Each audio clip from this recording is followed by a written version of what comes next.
Hello students. अगले lecture में हमने chapter number 2 final accounts of partnership firm में 5 अकाउंट के हमने फॉर्मेट देखे थे। पहला था ट्रेडिंग अकाउंट, सेकंड था profit and loss account, third था profit and loss appropriation account, fourth था पार्टनर्स कैपिटल और करंट अकाउंट और लास्ट अकाउंट था बैलेंस शीट। आज हम देखने वाले एडजस्टमेंट एंट्री। हमें जो सम पूछा जाता है उसमें साथ में एडजस्टमेंट भी पूछे जाते हैं, तो एडजस्टमेंट की एंट्री कैसे होती है वो देखते हैं। एंट्री आपको आ जाएगी और फॉर्मेट आ जाएगा तो इजीली आप सम सॉल्व कर पाओगे। तो एक बात खास याद रखनी है कि एडजस्टमेंट की मिनिमम 2 एंट्री होती ही है और मैक्सिमम 4 से 5 एंट्री होती है। तो यहाँ पर मैं जो पहले 2 ट्रांजेक्शन कर रहा हूँ वो कैसे ट्रांजेक्शन है, कॉमन ट्रांजेक्शन है कि एग्जाम में पूछे जाते हैं। तो सबसे पहला transaction closing stock. Closing stock आपको पता ही है, सबसे पहली एंट्री ट्रेडिंग अकाउंट में क्रेडिट साइड और सेकंड एंट्री बैलेंस शीट में असेट साइड। तो आपको जब भी एडजस्टमेंट में दे तो ये 2 एंट्री करनी है, ट्रेडिंग अकाउंट में क्रेडिट साइड और दूसरी एंट्री बैलेंस शीट में असेट साइड। उसके बाद सेकंड एंट्री डेप्रिसिएशन। तो डेप्रिसिएशन आप असेट पर कैलकुलेट करते हो तो पहली एंट्री क्या करनी है, बैलेंस शीट में असेट साइड, असेट में से क्या कर देना है माइनस, और second entry profit and loss account और ट्रेडिंग अकाउंट में डेबिट साइड आएगी। उसके बाद थर्ड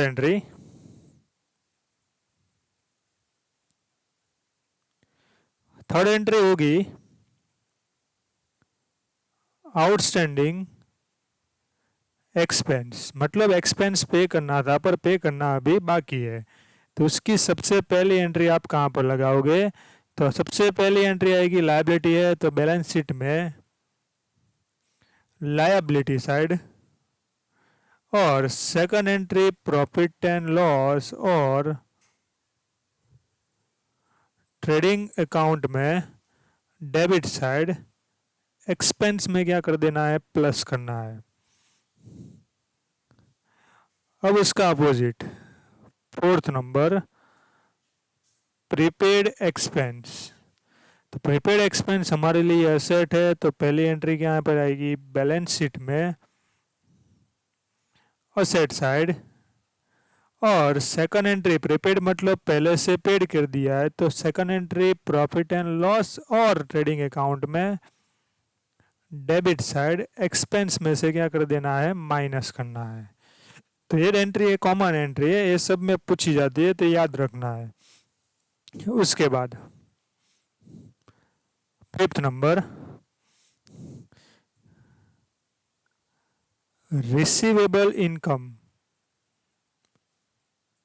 रिसीवेबल इनकम मतलब हमारी असेट, तो पहली एंट्री कहाँ पर बैलेंस शीट में असेट साइड, और सेकंड एंट्री इनकम मतलब प्रॉफिट एंड लॉस अकाउंट में क्रेडिट साइड, इनकम में क्या कर देंगे प्लस कर देंगे। उसके बाद इसका opposite 6 number income received in advance. हमें इनकम एडवांस में मिल गई तो पहली एंट्री हमारी लायबिलिटी तो बैलेंस शीट में लायबिलिटी साइड, और second entry profit and loss account में क्रेडिट साइड, इनकम में से क्या कर देंगे माइनस। तो ये बात आपको याद रखनी है और सारे आप एडजस्टमेंट याद रखोगे तो आपका सम इजीली सॉल्व हो जाएगा। उसके बाद देखते हैं 7 नंबर। 7 नंबर में आएगा अनरिकॉर्डेड परचेस। तो परचेस में क्या कर देंगे प्लस, तो परचेस आएगा trading account debit side, purchase में क्या कर देंगे प्लस, और सेकंड एंट्री परचेस का ऑलवेज रिलेशन क्रेडिटर्स के साथ होता है, तो बैलेंस शीट में लायबिलिटी साइड क्रेडिटर्स में क्या कर देंगे, प्लस। ओके, तो इतनी बात याद रखनी है। उसके बाद 8 नंबर, अनरिकॉर्डेड सेल्स। तो अनरिकॉर्डेड सेल्स कहाँ पर आएगा, ट्रेडिंग अकाउंट में। सेल्स मतलब क्रेडिट साइड, सेल्स में क्या हो जाएगा, प्लस। अब सेल्स का रिलेशन ऑलवेज किसके साथ होता है, डेटर्स के साथ, तो बैलेंस शीट में असेट साइड डेटर्स में क्या कर देंगे, प्लस। तो ये आपको याद रखना है इसी तरह से। फिर इसका opposite 9 number, unrecorded purchase return. तो first entry trading account purchase में से क्या हो जाएगा, परचेस रिटर्न माइनस, तो trading account debit side purchase में से माइनस, और परचेस का रिलेशन ऑलवेज क्रेडिटर्स के साथ होता है, तो बैलेंस शीट में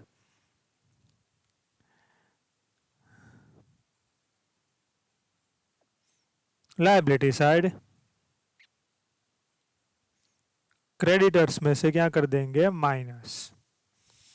ओके, और मानो कि आपको ऐसा दिया है कि अनरिकॉर्डेड सेल्स रिटर्न, तो क्या करेंगे, ट्रेडिंग अकाउंट में क्रेडिट साइड सेल्स में से माइनस, और दूसरी एंट्री बैलेंस शीट में असेट साइड डेटर्स में से माइनस। उसके बाद एंट्री नंबर 10, आपको बोला है कि goods goes out by any reason, means कोई भी रीजन हो सकता है, या तो फायर, या तो एडवर्टाइजमेंट, या तो रेन, कोई भी तरह से गुड्स जाए, तो हमारा लॉस, लॉस मतलब प्रॉफिट एंड लॉस अकाउंट में कहाँ पर, डेबिट साइड, और सेकंड एंट्री ट्रेडिंग अकाउंट में डेबिट साइड परचेस में से क्या कर देंगे, माइनस। उसके बाद ऐसा बोला है कि आपको ट्रांजैक्शन में ऐसा बोला है कि goods burned by fire and insurance company admitted claim half amount. अब देखो, हाफ अमाउंट का उसने क्लेम किया, मतलब लॉस तो हुआ हाफ, तो प्रॉफिट एंड लॉस में पहली एंट्री डेबिट साइड में, सेकंड एंट्री ट्रेडिंग अकाउंट में कौन सी साइड, डेबिट साइड परचेस में से क्या कर देंगे, सारा माइनस कर देंगे, और थर्ड एंट्री इंश्योरेंस कंपनी के पास से हमें पैसे लेने हैं, पैसे लेने हैं मतलब वो हमारे डेटर्स हुए, तो डेटर्स ऑलवेज कहाँ पर आता है, बैलेंस शीट में, बैलेंस शीट में असेट साइड। तो ये बात आपको याद रखनी है, ऐसा भी आपको ट्रांजैक्शन पूछ सकते हैं। उसके बाद 12 नंबर, स्टेशनरी स्टॉक। अब स्टेशनरी स्टॉक, पहली एंट्री स्टॉक हो तो पहली एंट्री कहाँ पर दे देनी है, बैलेंस शीट में असेट साइड, और सेकंड एंट्री कहाँ पर देनी है, प्रॉफिट एंड लॉस अकाउंट में डेबिट साइड में स्टेशनरी जो एक्सपेंस होता है उसमें से क्या कर देना है, माइनस करना है। अब देखते हैं एंट्री नंबर 13। तो 13 नंबर की एंट्री में याद रखना है transfer to general reserve, transfer to general reserve. अब जनरल रिजर्व मतलब रिजर्व की कोई भी एंट्री हो पहले कहाँ पर दे देनी है, बैलेंस शीट में लायबिलिटी साइड, और रिजर्व की सेकंड एंट्री आएगी profit and loss appropriation account में डेबिट साइड। ओके, उसके बाद 14 नंबर की entry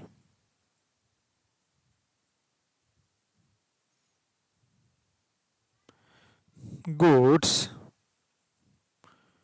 issued for pre sample. Pre sample में गुड्स दिया, गुड्स तो गया, तो पहली एंट्री ट्रेडिंग अकाउंट में डेबिट साइड परचेस में से माइनस, और second entry profit and loss account में डेबिट साइड एडवर्टाइजमेंट एक्सपेंस में क्या कर देना है प्लस। ओके, तो इतनी बात आपको याद रखनी है। और मानो कि आपको ऐसा बोला है 15 नंबर की entry goods withdrawn for personal use. Personal use के लिए गुड्स ले गए, मतलब गुड्स तो गया ही गया, तो ट्रेडिंग अकाउंट में डेबिट साइड परचेस में से माइनस, और सेकंड एंट्री गुड्स हमारे पर्सनल यूज के लिए ले गए। अब पर्सनल यूज के लिए ले गए मतलब ड्राइंग हो गया। ड्राइंग कहाँ पर आता है? ड्राइंग आता है पार्टनर्स कैपिटल और करंट अकाउंट में डेबिट साइड। कैपिटल अकाउंट दिया तो कैपिटल अकाउंट में डेबिट साइड, और करंट अकाउंट हो दिया हो तो करंट अकाउंट में डेबिट साइड। ओके, और दूसरी सारी एंट्री तो हमें पता ही है, और आप फॉर्मेट लर्न कर लोगे तो ऑटोमेटिक आपको सारी एंट्री पता चल जाएगी। तो अभी तक इतनी एंट्री याद रखो। यहाँ पर सारे एडजस्टमेंट मैंने कवर कर लिए है, और डायरेक्टली जो एंट्री होती है वो मैंने आपको फॉर्मेट में ही बता दी है कि कौन सी एंट्री डायरेक्ट हम कर सकते हैं। ओके, तो आपकी फेयर बुक में इसको नोट डाउन कर देना है।